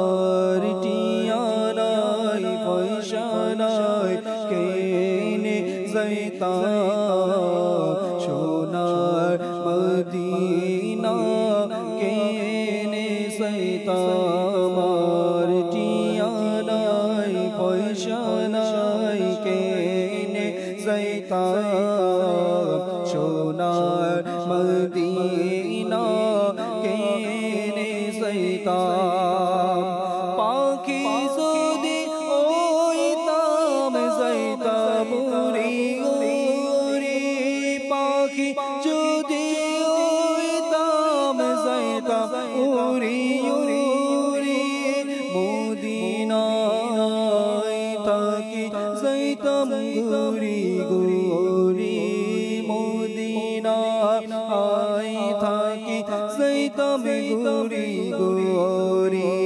মদিনা যাই যাই মদিনা যাই যাই আশা ফুরাইতাম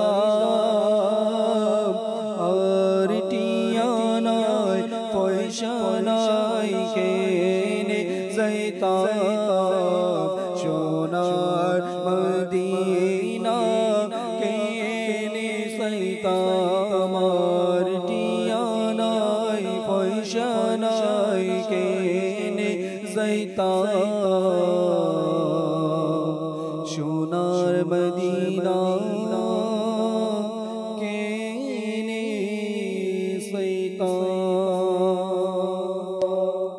সাল্লু আলাল হাবিব সাল্লাল্লাহু তাআলা আলা মুহাম্মদ সাল্লাল্লাহু তাআলা আলাইহি ওয়াসাল্লাম সালাতাম ওয়া সালামান আলাইকা ইয়া রাসূলুল্লাহ। মসজিদ সম্পর্কে হুজুর সাল্লাল্লাহু আলাইহি ওয়াসাল্লাম 1400 বছর পূর্বে একটি বিষয় উল্লেখ করেছেন।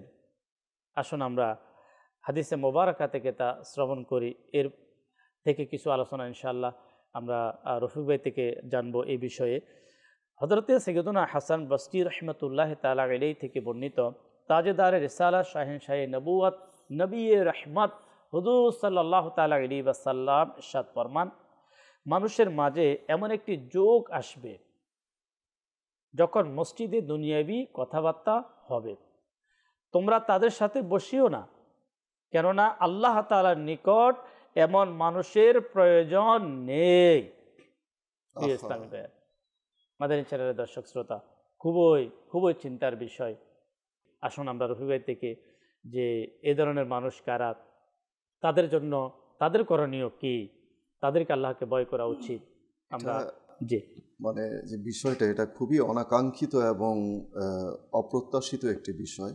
জি, যে আমি তো আগেই বলেছি, আপনার এতটুকু কাণ্ডজ্ঞান তো আমাদের মাঝে থাকা উচিত যে আমি আল্লাহ তাআলার পবিত্র ঘর মসজিদে প্রবেশ করছি, সেই প্রবেশের কিছু আদব রয়েছে, এখানকার কিছু নিয়ম নীতি রয়েছে।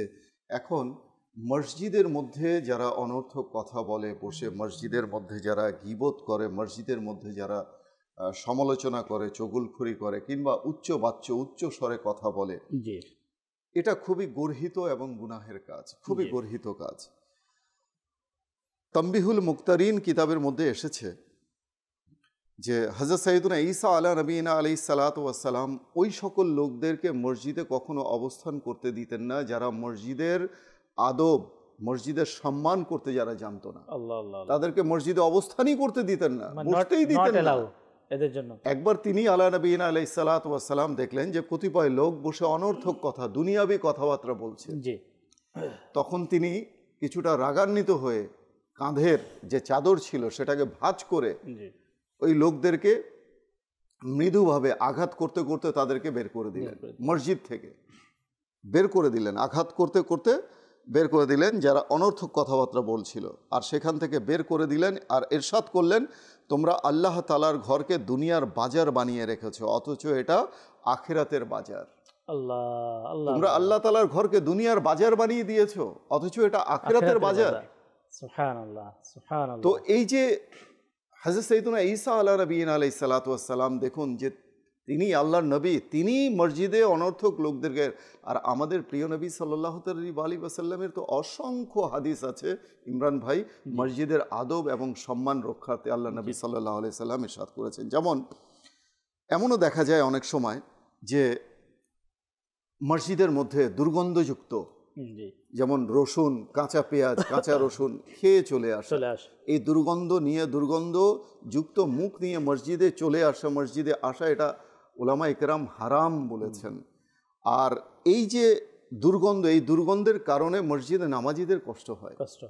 আর যেখানে বনি আদমের কষ্ট হয়, মানুষের কষ্ট হয়, সেখানে ফেরেশতাদেরও কষ্ট হয়, কেননা ফেরেশতারা অবস্থান করে মসজিদে। তো এই যে দুর্গন্ধযুক্ত, অনেক সময় দেখবেন আপনি যারা শ্রমজীবী মানুষ, যারা মোটর মেকানিক্সের কাজ করে, শরীরে কালি লেগে থাকে, ময়লা লেগে থাকে, তারা অজু করে, অজু তো করে, কিন্তু ঠিক মতো যে অজুর যে নিয়ম হলো যে কালি, ধুলোবালি এগুলো ভালো করে সাবান দিয়ে পরিষ্কার করে তারপরে মসজিদে আসা। আচ্ছা, যারা নামাজ পড়ে তারা কি শ্রমজীবী মানুষ, তারা নামাজ পড়বে না? অবশ্যই পড়বে। তাদের উচিত হচ্ছে যে একজোড়া এমন কাপড় রেখে দেয়া যা কেবল নামাজের সময় তারা পরিবর্তন করে নেবে, অতঃপর তারা ভালোভাবে উত্তম রূপে পবিত্রতা অর্জন করে মসজিদে নামাজ পড়বে। এখন দেখা যায় যে এরা মসজিদের আদব, মসজিদের শিষ্টাচার না জানার কারণে তাদের দ্বারা হচ্ছে কি, তারা নেকি করতে এসে গুনাহের বোঝা মাথায় নিয়ে বের হয়ে যায়, শুধুমাত্র অজ্ঞতার কারণে ইমরান ভাই। আচ্ছা, আরেক দল লোক এমন রয়েছে যারা আসবে তো সবার শেষে, কিন্তু যারা বসে আছে মুসল্লি, তাদের কাঁধ ডিঙিয়ে সামনে যেয়ে বসতে চায়। বাবা তুমি পিছিয়ে এসেছো, পিছিয়ে থাকো, তুমি যদি জায়গা না পাও দাঁড়িয়ে থাকো, তুমি যখন সামনের মানুষ সামনে এগিয়ে যাবে তখন তুমি প্রবেশ করবে। তো এই যে এর ব্যাপারেও আমরা শুনেছি হাদিসে মোবারকা। আরও একটি হাদিস আমরা শুনে নিই যে নামাজরত ব্যক্তির সামনে দিয়ে যাতায়াতকারী কিছু কিছু মানুষ দেখবেন অন্ধের মতো নামাজ পড়ছে সামনে, তাদের সামনে দিয়ে চলে যাচ্ছে, সে মানে বিন্দু মাত্র, মানে তার খেয়াল, তার কনসেন্ট্রেশন কোন দিকে, সামনে দিয়ে কিভাবে যেতে হবে সে নিজেও জানে না। যে আমি একজন নামাজি ব্যক্তি নামাজ পড়ছে, সে হয়তো তার আগে নামাজ পড়ে নিয়েছে, এখন তার দ্রুত বের হয়ে যেতে হবে, সেটাও খেয়াল করছে না যে পিছনে নামাজি নামাজ পড়ছে। এখন এই ব্যাপারে হাদিসে মোবারকা কি এসেছে আমরা শুনি যে আল্লাহ নবী সাল্লাল্লাহু আলাইহি ওয়াসাল্লাম এর হাদিসে মোবারকা হচ্ছে, যার সারাংশ এরূপ যে তিনি সাহাবীদের উদ্দেশ্যে ইরশাদ করেছেন, যদি নামাজ আদায়কারীর সামনে দিয়ে অতিক্রম করার গুনাহ সম্পর্কে তোমরা জানতে, তাহলে 70,000 বছর তোমরা অপেক্ষা করতে, তবুও নামাজের সামনে দিয়ে তোমরা যাতায়াত করতে না। 70,000 বছর সেখানে দাঁড়িয়ে থাকতে, তারপরও তোমরা নামাজের সামনে দিয়ে কখনো যাতায়াত করতে না। এর গুনাহের যে কি শাস্তি রয়েছে যদি তোমরা জানতে। তো এই যে বিষয়াদিগুলো রয়েছে। আচ্ছা, অনেক সময় দেখা যায় এই যে সামনে এখন গরমের সিজন আসছে ইমরান ভাই, বিভিন্ন মসজিদে আপনি দেখবেন জোহরের নামাজের পর মসজিদ তো খোলাই থাকে অনেকের জন্য, তো দেখা যায় যে মসজিদে এসে ঘুমাচ্ছে, মনে হচ্ছে যেন এটা ঘুমের জায়গা, এটা বিশ্রাম নেয়ার বিশ্রামস্থল। আহা, সেখানে এসে তারা ঘুমাচ্ছে, সেখানে এসে ঘামযুক্ত শরীরে, দুর্গন্ধযুক্ত শরীরে শ্রমজীবী মানুষ যারা দেখা যাচ্ছে যে সেখানে এসে শুয়ে আছে। আচ্ছা, এমন সময় শায়িত অবস্থায় তার যদি বায়ু নির্গত হয়, মসজিদের আদব কোথায় থাকবে? কোথায় থাকবে মসজিদের আদব? আর ঘুম আসলে তো অজু এমনি চলে যায়। আর এই যে বিষয়গুলো, এগুলো আমাদের বুঝতে হবে। আর এগুলো আমরা বুঝি, এগুলো বোঝার জন্য এমন নেই ইমরান ভাই যে আমাকে খুব পাণ্ডিত্য অর্জন করতে হবে, আমাকে ইসলামিক স্কলার হতে হবে। এগুলো সিম্পল বিষয়, যাদের ভিতরে, আগেই বলেছি যে যারা আল্লাহ এবং আখিরাতে বিশ্বাস করে, যাদের ভিতরে খৌফে খোদা আছে, ভয় আছে, তারা কখনো মসজিদের বেহুরমতি করবে না। এখানে দুইটা হতে হবে, একটা হচ্ছে হয়তো না জানা, একটা হচ্ছে অনেকে জানার পরে কি করছে না, আমল করছে না। দর্শক, আমাদেরকে আল্লাহ তাআলা দয়া করুক, যারা আপনারা হয়তো শুনতে পাচ্ছেন অথবা এতক্ষণ পর্যন্ত ডিটেলস মোবাইল লিগে দাওয়াত ইসলামী থেকে আপনারা শুনেছেন, জেনেছেন, সাথে সাথে নিয়ত করুন যে আজ থেকে এই সকল ভুল, যে এগুলা শুধু ভুল না, এটাকে আমরা বলবো মারাত্মক ভুল, যে বিষয়গুলো আমাদের রফিক ভাই তুলে ধরার চেষ্টা করেছেন, এগুলাকে আমরা অবশ্যই আমরা মেনে চলার চেষ্টা করব। ঢাকাতে কিছুদিন আগে এক মসজিদে যখন নামাজ পড়লাম, নামাজ শেষ হওয়ার পর রফিক ভাই একজন মুসল্লি দাঁড়িয়ে ইমাম সাহেবকে বললেন যে হুজুর, তিনি নাম মেনশন না করে এভাবে বললেন যে মুসল্লিদেরকে বলে দিন তারা যাতে করে তাদের পায়ের মোজাগুলো ধৌত করে ঠিক মতো। অর্থাৎ তার বলার উদ্দেশ্য ছিল সে যে সিজদা করছে তার সামনে তো সামনে কাতারে কেউ না কেউ আছে।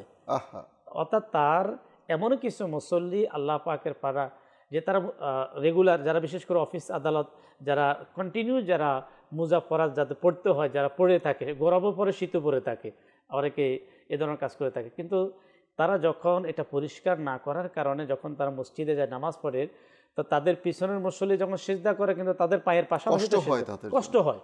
এটা থেকে কেমন দুর্গন্ধ বের হয়। তা আপনি যখন মুজা আপনি পড়বেন, যেহেতু আল্লাহ পাকের দয় আপনি একটা নামাজি মানুষ, তখন আপনাকে দেখতে হবে যে আমার যে মোজা যেটা আমি পড়ছি সেটা থেকে দুর্গন্ধ বের হচ্ছে কিনা। যারা আল্লাহ পাকের দয়ায় যারা ইমামা শরীফ পরে থাকেন, তো ইমামা পড়ার পরে এর ভিতরে যে টুপি, আমরা টুপি পরে থাকি, অনেকে সুন্নত আদায় করার জন্য যেটাকে মাথা বাঁধা যে একটি কাপড় যেটাকে সারবান বলা হয়, আপনি এগুলো ভালো, এটা নবী পাক সাল্লাল্লাহু আলাইহি ওয়াসাল্লামের সুন্নত। কিন্তু যখন আমি আপনি মসজিদে যাব, যদি দীর্ঘদিন ইমামা দত না করার কারণে, টুপি ধৌত করা না করার কারণে, সারবন্দ মাথার সে কাপড়টা ধৌত না করার কারণে দুর্গন্ধ বের হচ্ছে, তা মসজিদকে দুর্গন্ধ থেকে রক্ষা করা এটা প্রত্যেক নামাজিদের জন্য কি ওয়াজিব। এ ব্যাপারে তো কোরআনুল কারীমের আয়াতই আছে ইমরান ভাই, যে আপনার সূরা আরাফের 31 নম্বর আয়াতে আল্লাহ তাআলা ইরশাদ করছেন, কানজুল ইমানের অনুবাদ, হে আদম সন্তানগণ, তোমরা স্বীয় সুন্দর পোশাক পরিধান করো যখন তোমরা মসজিদে যাও। আল্লাহ, সুন্দর পোশাক। আচ্ছা, সুন্দর পোশাক অর্থে এই নয় যে আমাকে নতুন পোশাক পরে যেতে হবে। আপনার পুরনোই পোশাক আছে, কিন্তু সেটাকে আপনি ধুয়ে পরিষ্কার করে আয়রন করে, সম্ভব হলে আয়রন করে আপনি তারপর আপনি, কেননা আপনি আল্লাহ তাআলার সকাশে আপনি যাচ্ছেন, আল্লাহ তাআলার সম্মুখে আপনি দণ্ডায়মান হচ্ছেন, সেখানে তো আপনার উত্তম বস্ত্র সুন্দরভাবে পরিপাটি হয়ে সাজসজ্জা করে তারপর আল্লাহ তাআলার সামনে দণ্ডায়মান হতে হবে, নামাজ পড়তে হবে। তো এই যে বিষয়গুলো, আর যে বিষয়টা আপনি বললেন মোজার বিষয়টা, আমি এটা দেখেছি অনেক সময় যারা মোজা ব্যবহার করে এই দুর্গন্ধ এদের নাকে লাগে না, ওরা মনে করে যে দুর্গন্ধ নেই। এটার বাস্তবিক প্রমাণ আমি আপনাকে বলি, আপনি দেখবেন আতর ইউজ করলেন, আতর ইউজ করার পর আপনি দেখবেন যে কিছুক্ষণ পর আপনার নাকে আর আতরের ঘ্রাণ আপনার নাকে লাগবে না। এর উদ্দেশ্য হচ্ছে এটা যে নাকের মধ্যে যে আমাদের যে লোমকূপ রয়েছে, যে ছিদ্রগুলো রয়েছে, এই ছিদ্রগুলো সেই সুগন্ধিটা প্রবেশ করে সেটা বন্ধ হয়ে যায়, এরপরে আর সুগন্ধি নাকে লাগে না। তো সে মনে করে আমার আতরের ঘ্রাণটা দূর হয়ে গেছে, আর বোধহয় নেই। কিন্তু তার পাশে যেসব লোক আসে তারা কিন্তু তার ঘ্রাণটা পায়। তো দুর্গন্ধ আপনি দেখবেন যে, যদি উদাহরণটা মানে এটা মানে বোঝানোর জন্য আমি দিচ্ছি, আপনি যখন ওয়াশরুমে যাবেন, টয়লেট ইউজ করবেন, সেখানে কিছুক্ষণ বসার পর দেখবেন আর দুর্গন্ধ লাগছে না। কারণ কি? দুর্গন্ধ শেষ হয়ে গেছে টয়লেটের? না, কারণ ওই দুর্গন্ধটা আপনার নাকে যতটুকু যাওয়ার চলে গেছে, গিয়ে সেই ছিদ্রগুলো দুর্গন্ধ বন্ধ করে দিয়েছে, এঁটে দিয়েছে, যার কারণে আর দুর্গন্ধ আপনি পাচ্ছেন না। এই যে পেঁয়াজ রসুন খেয়ে মসজিদে আসা, বিড়ি সিগারেট খেয়ে আসা, গুল লাগিয়ে খেয়ে আসা, এসব ব্যক্তিদেরকে মানে এদেরকে রিকোয়েস্ট করব যে আপনারা একটু আল্লাহ তাআলার ঘরের আপনারা শিষ্টাচার আদবকে আপনারা রক্ষা করার। রহিম ভাই, কয়েকদিন আগে যেহেতু দুর্গন্ধের বিষয়টা আসছে আপনার আলোচনাতে, কোথাও ইফতারিতে শরীক হলাম। তো ইফতারিতে যখন অলরেডি সেখানে যেহেতু মিক্স হয়ে গেল পেঁয়াজ, কাঁচা পেঁয়াজ, আমি বিষয়টা যখন সবার সামনে একটু মহাব্বতের সাথে একটু উপস্থাপন করলাম যে আমরা যেহেতু বুট মুড়ির সাথে কাঁচা পেঁয়াজ আমরা খেয়ে নিচ্ছি, তো অবশ্যই আমরা আমাদের যে একটু পরে তো আমরা নামাজ পড়বো মাগরিবে, তা আমাদের মুখ ভালো করে পরিষ্কারের জন্য করতে হবে, মিসওয়াক করে নিয়ে ভালোভাবে করতে হবে আপনার, যাতে করে দুর্গন্ধ বের হয়ে যায়। একজন প্রশ্ন করলেন, আমরা তো সবসময় এভাবে পেঁয়াজ খেয়ে থাকি, তা কিন্তু আসলে আপনি যে বিষয়টা বললেন এটা আমাদের যারাই ছিল না, এটা অবশ্যই যেটা বড় করণীয়। তো আমাদের চ্যানেলের দর্শক শ্রোতা দেখুন যে আমাদের ইসলামের মধ্যে আল্লাহ পাকের দয়ায় প্রতিটা বিষয় কখন কোন কাজ আপনি কিভাবে করবেন, আলহামদুলিল্লাহ সেটা শিক্ষা তালিম দেওয়া আছে। আপনি খাচ্ছেন, একে তো নামাজের পূর্বক্ষণে এই ধরনের দুর্গন্ধ বস্তু খাওয়া থেকে নিষেধ করা হয়েছে, আপনি খেয়ে ফেললেন, এখন কি করবেন? এখন আপনার জন্য আমার জন্য নামাজ শুরু করার আগে আপনার করণীয় কর্তব্য হচ্ছে আপনার মুখকে ভালোভাবে মেসওয়াক থাকলে অবশ্যই মেসওয়াক, তাহলে ব্রাশ করে নেওয়া, যাতে করে মুখ থেকে দুর্গন্ধটা মুক্ত হয়ে যায়। কেন? যতক্ষণ পর্যন্ত দুর্গন্ধ মুক্ত না হবে ততক্ষণ আপনি নামাজে দাঁড়ানো এটা আমাকে আপনাকে শরীয়ত কিন্তু অনুমতি দেয় নাই। তো এই বিষয়ে খেয়াল রাখতে হবে। ইমামে আজম আবু হানিফা রহমতুল্লাহ তাআলা গেলেই কোরআনুল কারীমের যে আয়াতে মোবারকা রফিক ভাই আমাদেরকে শোনালেন কেমন আমল ছিল, আল্লাহু আকবার। ইমাম আবু হানিফা রহমতুল্লাহ তাআলা গেলেই নামাজের পোশাক আমরা ওলামা ইকরাম থেকে শুনেছি, কিতাবও পড়েছি যে আলাদা ছিল সব সময়। তিনি যখন নামাজের সময় হতো ওই পোশাকটা স্পেশাল যেটা নামাজের জন্য সেটা তিনি পরিধান করতেন। আচ্ছা, এর মানে কি এবার পূর্বে যে পোশাকগুলো ওগুলো খারাপ ছিল, ময়লা ছিল না, কিন্তু এটা হচ্ছে যে ওনার যে তাকওয়া এবং ছিল নামাজের জন্য একটা ভালো পরিষ্কার স্পেশাল। যেমন উদাহরণস্বরূপ যারা স্কুলে যায়, আমি উদাহরণ দিচ্ছি আপনারা বুঝতে পারবেন, একটু কেমন ময়লা ময়লা মনে হচ্ছে, সে এর পরের দিন সে বলে যে না আমি ড্রেসটা চেঞ্জ করতে হবে। যারা ভালো কোনো অফিসে কোথাও যদি জব করে থাকে সে ভাবতে থাকে এটা আমি কালকে পরিধান করলাম তো কেমন মনে একটু একটু ময়লা ময়লা মনে হচ্ছে। আচ্ছা, যদি সে কোনো পার্টিতে যাবে, আল্লাহ আল্লাহ, যদি তার বিশেষ কোনো পার্টি হয় তখন তো সে ঘরের মধ্যে তার একাধিক ড্রেস যেগুলো আছে সেগুলোকে চেক করবে, এর মধ্যে সবচাইতে পরিপাটি সুন্দর নতুন লেটেস্ট মডেল কোনটা সেটাকে সে গ্রহণ করবে। কিন্তু একটু খেয়াল করুন মাদানী চ্যানেলের দর্শক শ্রোতা, আপনি নিজেকে প্রশ্ন করুন, আমি আমার রব আল্লাহ তাবারক ওয়া তাআলার সামনে আমি দণ্ডায়মান হচ্ছি, আমি এখানে যে দণ্ডায়মান আমি হচ্ছি, আমি একে তো মসজিদের আদব, দ্বিতীয়ত আমি নামাজ পড়ব, আমার আল্লাহ আমাকে দেখবে যে আমি নামাজ আদায় করব। কিন্তু এখন এই মুহূর্তে আমাকে কেমন পোশাক আমাকে থাকা উচিত? আমার অফিস বলেন, আমার স্কুল বলেন, আমার বিজনেস বলেন, আমার পার্টি বলেন, সেটা কি আমার কাছে সবচেয়ে বেশি গুরুত্ব? না, আমার রব আল্লাহ তাবারক ওয়া তাআলা যিনি আমাকে সৃষ্টি করেছেন, যিনি আমাকে অসংখ্য নিয়ামতের মালিক, যিনি আমাকে বানিয়েছেন, সে আল্লাহ তাবারক ওয়া তাআলার সামনে আমার অ্যাক্টিভিটিস কেমন হবে? এটা শুধু অন্তরের দিক থেকে প্রতিটা মুসলমান যদি সে নিজেকে প্রশ্ন করে যে আসলে বিষয়টা খুবই গুরুত্বপূর্ণ, যেটা আমাদের বুজুর্গানের দিন আমাদের আউলিয়া কামিলিনের জীবনী থেকে আমরা একটা বিষয় এটাই আমরা জানতে পাই, তারা এই বিষয়ে ইবাদতের ক্ষেত্রে তাদের পরিষ্কার পরিচ্ছন্নতা, মসজিদের ক্ষেত্রে তারা খুবই এটাকে গুরুত্ব দিতেন। দাওয়াত ইসলামী এটাই চাচ্ছে। আরেকটা বিষয় হচ্ছে ইমরান ভাই, যেটা না বললেই নয়, এখন তো এটা মানে একেবারে বিষয়টা ধীরে ধীরে যেন স্বাভাবিক একটা বিষয়ে পরিণত হচ্ছে, মানে এটা কোনো বিষয়ই না যে মসজিদে মোবাইল রিংটোন বেজে ওঠে। মানে এটা এমন একটা বিব্রতকর অবস্থা, পরিবেশটাকে এমনভাবে বিঘ্নিত করে, পরিবেশটাকে এমনভাবে মানে অস্বস্তিকর করে তোলে যে নামাজের মধ্যে মানুষের নামাজে বিঘ্ন ঘটে।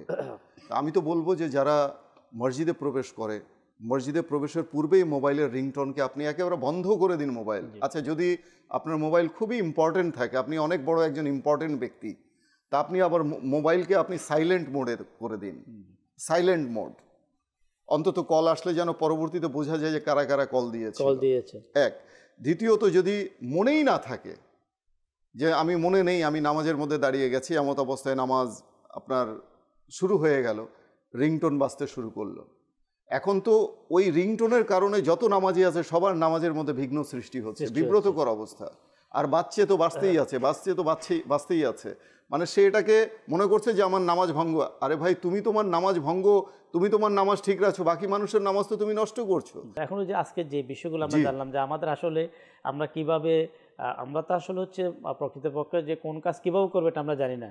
আপনার সকল ক্ষেত্রে কিছু অপশান এমন আছে যে অপশানে দেখা যাচ্ছে নামাজ ভঙ্গ করা ছাড়াও উপায় নেই, কিন্তু একাধিক অপশান আছে যেগুলোতে আমার আপনাকে নামাজ ভঙ্গ করতে হবে না।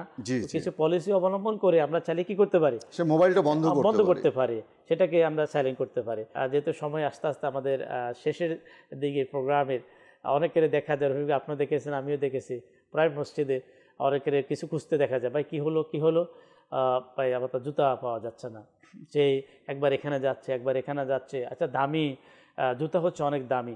আসলে শরীয়ত কি বলে দেখুন, যে ইসলামী শরীয়তের মসজিদে যে প্রত্যেকটা যে বিধান, অনেকে তো মায়েদ আল্লাহ পাকের পানাদ, সে প্রথম অপরাধ সে করছে মসজিদে বারবার তালাশ করা, যেটা ইনশাল্লাহ একটা হাদিস শরীফ আমি আপনাদেরকে ইনশাল্লাহ শোনাবো যাতে আমরা সতর্ক হয়ে যাই।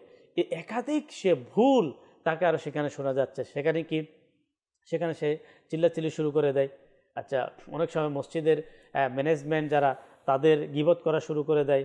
অনেকে মায়াদাল্লাহ মসজিদের ইমাম এবং মুয়াজ্জিন যারা খাদিম তাদের সাথে দুর্ব্যবহার করা শুরু করে দেয়, কেন উনি তো অনেক বড় মানুষ, তার অনেক হ্যাডম অনেক কিছু, কিন্তু বাইরে মসজিদ আল্লাহ পাকের ঘর। নবী করিম সাল্লাল্লাহু তাআলা আলাইহি ওয়াসাল্লাম হাদিসে পাকের মধ্যে মুসলিম শরীফের একটি হাদিসে মোবারকা 568 নম্বর সাহাবী রসুল হযরতে সাইয়্যিদুনা আবু হুরায়রা রাদিয়াল্লাহু তাআলা থেকে বর্ণিত, রাহমাতে আলম নূরে মুজাসসাম রসুল আকরাম হুজুর সাল্লাল্লাহু তাআলা আলাইহি ওয়াসাল্লাম ইরশাদ ফরমান, যে ব্যক্তি কাউকে মসজিদে হারানো জিনিস খুঁজতে বা শুনতে দেখে তবে বলবে আল্লাহ তাআলা যেন তোমাকে ওই জিনিস ফিরিয়ে না দেয়, কেননা মসজিদ এই কাজের জন্য তৈরি করা হয়নি। দেখুন, মানে এখানে যদি কেউ যদি দেখেও এই লোকটা এমন করছে, তো যাতে বলে দেয় যে আল্লাহ তাআলা যাতে তোমাকে এই জিনিস ফিরিয়ে না দেয়, তাহলে এটা কত কঠিন এবং কঠোরভাবে। হ্যাঁ, ওই লোক অবশ্যই হতভাগা যে মায়াদাল্লাহ মসজিদ থেকে জুতা নিয়ে চলে যায়। আচ্ছা, কিছু তো চেঞ্জ হয়ে যায়, অনেক বয়স্ক ব্যক্তি অনেক সময় আপনার বুঝতে পারে না, জুতার সাথে জুতা অনেক চেঞ্জ হয়ে যায়, সেটা আলাদা বিষয়, কিন্তু ওরা তো বড়ই বদনসিব, বড়ই তওবা করা উচিত। এমন ব্যক্তি যদি কখনো কারোর দ্বারা সে কখনো কেউ করেছে, কেউ শুনতে পাচ্ছে আজকে মাদানী চ্যানেলের মাধ্যমে, তাদেরকে তওবা করা উচিত। আল্লাহ তাআলার ঘর থেকে কোনো স্থান থেকে কিছু চুরি করা, যেটা কবিরা গুনাহ, গুনাহে কবিরার মধ্যে একটি হচ্ছে চুরি, আর ওই তাও চুরি করলো সে কোথায় থেকে? আল্লাহর ঘর, মসজিদ থেকে। তো এই বিষয়ে আমাদেরকে অবশ্যই আমাদেরকে খেয়াল রাখতে হবে। প্রোগ্রামের শেষের দিকে যেতে যেতে ইনশাল্লাহ ইব্রাহিম ভাই থেকে একটু সংক্ষিপ্ত ইনশাল্লাহ একটু কালাম শুনবো, তারপর ইনশাল্লাহ ভি ভাই থেকে একটু শুনে দর্শক আমাদের আজকের রমজানের আহ্বানের যে প্রোগ্রাম, আলোচ্য বিষয় মসজিদের সম্মান, এই প্রোগ্রাম আমরা শেষ করব। জি। গুনাহের হতে কবি পাবো শিফা ইয়া রব, পুণ্যবান কবে আমি হব ওহে আমার খোদা, পুণ্যবান কবে আমি হব আমার হে খোদা, যদি না পাই নবীর দিদার হে খোদা, কবরে যদি না পাই নবীর দিদার হে খোদা, কবরে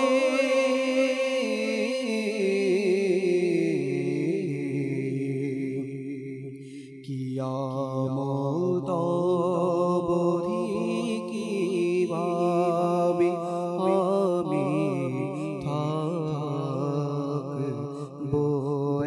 একা, গুনাহের হতে কবে আমি পাবো শিফা। মাহে রমাদানুল মুবারকের ওসিলায় আশারায়ে নাজাত, জাহান্নাম থেকে মুক্তির দিনের ওসিলায় আল্লাহ তাবারক ওয়া তাআলা আমাদেরকে গুনাহ থেকে শিফা আল্লাহ নসিব করুক। মাহে রমাদানুল মুবারকের এই বরকতময় যে মুহূর্ত, আল্লাহ তাবারক ওয়া তাআলা আমাদেরকে যাতে করে গুনাহ থেকে শিফা নসিব হয়ে আল্লাহ আমাদেরকে নেককার বানিয়ে দেয়। আমাদের চ্যানেলের দর্শক শ্রোতা, দেখতে দেখতে আমাদের আজকের প্রোগ্রামের আমরা একেবারে শেষের দিকে। কখনো মসজিদ সম্পর্কে পরিপূর্ণ ডিটেলস কমপ্লিট আলোচনা করা কখনো সম্ভব নয়। তারপর আমাদের চ্যানেলের প্রোগ্রামে আমরা চেষ্টা করি কোনো একটি বিষয় যখন আলোচনা শুরু হয়, কিছু না কিছু আমাদের দর্শক শ্রোতা যাতে করে অবগত হতে পারে আলোচনা করার চেষ্টা করা হয়। তো প্রোগ্রামের শেষের দিকে সর্বশেষ আমরা মসজিদের সম্মান সম্পর্কে আরও কিছু ইনশাআল্লাহ করিম মোবাইল লিগে দাওয়াতে ইসলামী রফিক ভাই থেকে ইনশাআল্লাহ শুনবো, তারপর ইনশাআল্লাহ প্রোগ্রাম শেষ করবো। জি ইমরান ভাই, যে এত ছোট ছোট শিশু যারা মসজিদের যে আদব বড়দের মাঝেই নেই, তো ছোটদের মাঝে কিভাবে আসবে? এমন এত ছোট শিশুদের নিয়ে যাওয়া উচিত নয়, যে যারা মানে মসজিদের ভিতরে আদব শৃঙ্খলার যে বিষয়টা আছে এটা তাদের মাথায় আসে না। খুবই অবোধ শিশু যারা, মানে তারা দেখা যায় যে কাতারের মাঝখানে তাদেরকে দাঁড় করিয়ে দেয়, যখন দাঁড়িয়ে থাকে সে ওই কাতারের মধ্যে ছুটোছুটি করছে।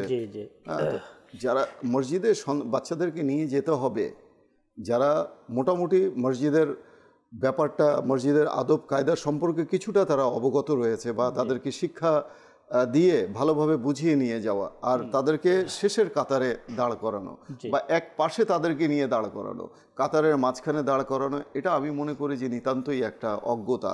তারপরে রয়েছে যে মসজিদের মধ্যে অনেকেই চুল কিংবা দাড়ি এটা অনেকেই চিরুনি দিয়ে ঝাড়ার চেষ্টা করে। এই যে চুল, দাড়ির পশম এগুলো ঝরে মসজিদের ফ্লোরে পড়ে থাকে, তো এটা মসজিদকে নোংরা করা। মসজিদে পরিষ্কারের তো অনেক ফজিলত রয়েছে, তো আল্লাহ তাআলা আমাদেরকে মসজিদে নোংরা করার পরিবর্তে পরিষ্কার করনেওয়ালা আমাদেরকে বানিয়ে দিন। আমিন আমিন আমিন। মাদানী চ্যানেলের দর্শক শ্রোতা, কেউ এ কথা বুঝবেন না যে মাদানী চ্যানেল থেকে বাচ্চাদেরকে মসজিদে নেওয়ার ব্যাপারে নিষেধ করা হচ্ছে, এমন নয়। বিষয়টি আমাদেরকে ভালোভাবে বুঝতে হবে। নবী করিম সাল্লাল্লাহু তাআলা আলাইহি ওয়াসাল্লাম ইবনে মাজা শরীফের হাদিস নাম্বার 750, হুজুর সাল্লাল্লাহু তাআলা আলাইহি ওয়াসাল্লাম ইরশাদ ফরমান, মসজিদে শিশু ও পাগল এবং বেচা কেনা, ঝগড়া বিবাদ, উচ্চস্বরে আওয়াজ করা, শরঈ শাস্তি প্রতিষ্ঠা করা ও তলোয়ারের আঘাত থেকে বাঁচাও। তো এই কয়েকটি বিষয় যেটা মসজিদকে বাঁচানোর ব্যাপারে আলোচনা এসেছে হাদিসে পাকে, এর মধ্যে একটি হচ্ছে শিশু। দুরুল মুখতারের মধ্যে এসেছে শিশু ও পাগলকে যাদের থেকে নাপাকির, প্রস্রাব ইত্যাদি করে দেওয়ার সম্ভাবনা থাকে মসজিদে নিয়ে যাওয়া হারাম, অন্যথা মাকরু। যে সকল লোক জুতা মসজিদের ভিতরে নিয়ে যায় তাদের এই বিষয়ে সজাগ থাকা উচিত। যদি অপবিত্র বস্তু লেগে থাকে তবে তা পরিষ্কার করে নিন। জুতা পরিধান করে মসজিদে চলে যাওয়া বেয়াদবি।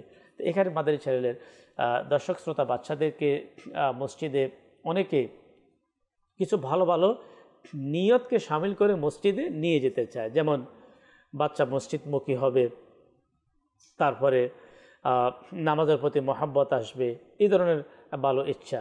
কিন্তু এখানে ইসলামী শরীয়তের যে নিয়ম, যে হাকাম, আপনি জানেন যে আপনার বাচ্চা যখন কোথাও যায় অথবা সে মসজিদে যায় তখন সে মসজিদে দৌড়াদৌড়ি করবে, ওই সকল ব্যক্তিদের ইবাদত নষ্ট করবে যাদের উপর ইবাদত ফরজ হয়েছে, তার উপর তো ইবাদত এখনও ফরজ হয়নি। আচ্ছা, মসজিদে না গেলেও তো সে গুনাহ হচ্ছে না। আর কিছু বাচ্চা এবার আছে খুব আদবওয়ালা, তাকে যেখানে বসায় দিবে সেখানে বসে থাকে। আচ্ছা, দাঁড় করে দিলে যে কাতারে যেখানে দাঁড় করে সেখানে দাঁড় করিয়ে থাকে। আচ্ছা, আপনি আবার এতটুকু জানেন যে আমার বাচ্চার দ্বারা যে অনাকাঙ্ক্ষিকভাবে সেখানে কোনো প্রস্রাব অথবা কোনো নাপাকি করে দেওয়ার আশঙ্কা থাকে না। আমার শিশু বুঝবে না, কিন্তু মা বাবা বুঝবে। মা বাবা যে আমার বাচ্চা যত্রতত্র প্রস্রাব করে দেয়, ওর এই জ্ঞানটা নেই যে এখানে করা যাবে, এখানে করা যাবে না। তো এই বিষয়টা আমাদেরকে যখন আপনি জানেন, আপনি বোঝেন যে আমার বাচ্চা এই কন্ডিশনের, তখন তো আপনি আপনার বাচ্চা সওয়াব পাবে দূরের কথা, আপনি সওয়াব পাবেন দূরের কথা, আপনি যে তাকে পাঠিয়েছেন অথবা আপনি নিয়ে গিয়েছেন আপনি নিজেও গুনাহগার হবেন। তো প্রস্রাব পায়খানার বিষয়টা যদিও খুব কম হয়ে থাকে, কিন্তু অনেকগুলো বিষয় বাচ্চাদের সেখানে একে অপরের সাথে মারামারি করা, আচ্ছা সেখানে মসজিদে দৌড়াদৌড়ি করা, অনেক কিছু বাচ্চা যাদের দ্বারা হয়ে থাকে। তো এই বিষয়গুলো তাদেরকে আমরা খেয়াল রাখবো যে তাদেরকে আমরা ওই সকল ইবাদতকারীদের যাতে ইবাদতগুলো নষ্ট না হয়, এই জন্য আমরা আমাদের দায়িত্ব অবশ্যই আমরা পালন করবো। আল্লাহ পাকের দয়া আজকে রমজানের এই আহ্বান প্রোগ্রাম দর্শক শ্রোতা রমাদান মোবারকের শুরু থেকে প্রতিনিয়ত কন্টিনিউ দেখার সৌভাগ্য হচ্ছে। আগামীতে ইনশাআল্লাহ করিম আমরা দেখব মাদানী চ্যানেলের প্রোগ্রামগুলো ইনশাআল্লাহ করিম যখন আমরা দেখতে থাকবো, আমরা জানতে পারবো, আমরা শিখতে পারবো।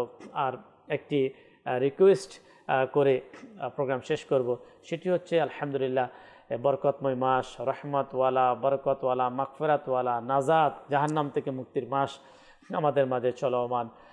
আল্লাহ পাকের দয়া আর আমার এই প্রিয় সংগঠন, এই প্রিয় চ্যানেল মাদানী চ্যানেল আজকে পুরো পৃথিবীতে আলহামদুলিল্লাহ যেভাবে খেদমত আঞ্জাম দিয়ে যাচ্ছে, এ দাওয়াত ইসলামীকে আমরা সহযোগিতা করব, মাদানী চ্যানেলকে আমরা আর্থিকভাবে আমরা সহযোগিতা করব। রমাদান মোবারক এমন একটি মাস, সে ছোট থেকে বড় প্রতিটা মানুষ কিছু না কিছু আল্লাহ পাকের সন্তুষ্টির জন্য তারা খরচ করে থাকে ধর্মীয় কাজে।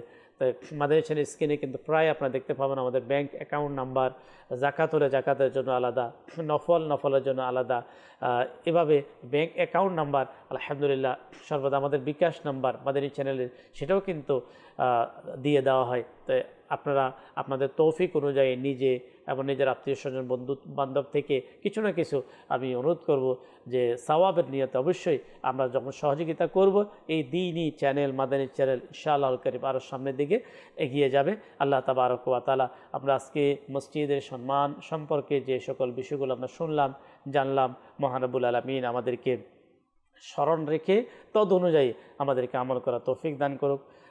মাদানী চ্যানেলের সঙ্গ দিন, মাদানী চ্যানেলের সঙ্গেই থাকুন এই বলে আজকের প্রোগ্রাম এখানে শেষ করলাম। সাল্লু আলাল হাবিব সাল্লাল্লাহু তাআলা আলা মুহাম্মদ সাল্লাল্লাহু তাআলা আলাইহি ওয়াসাল্লাম, সালাতাম ওয়া সালামান আলাইকা ইয়া রাসূলুল্লাহ। तस्बीह को मुनाजात हो, तिलावत हो तराबी, तिलावत हो तराबी, मशगूल इबादत शकल मोमिन मुसलमान, मशगूल इबादत शकल मोमिन मुसलमान।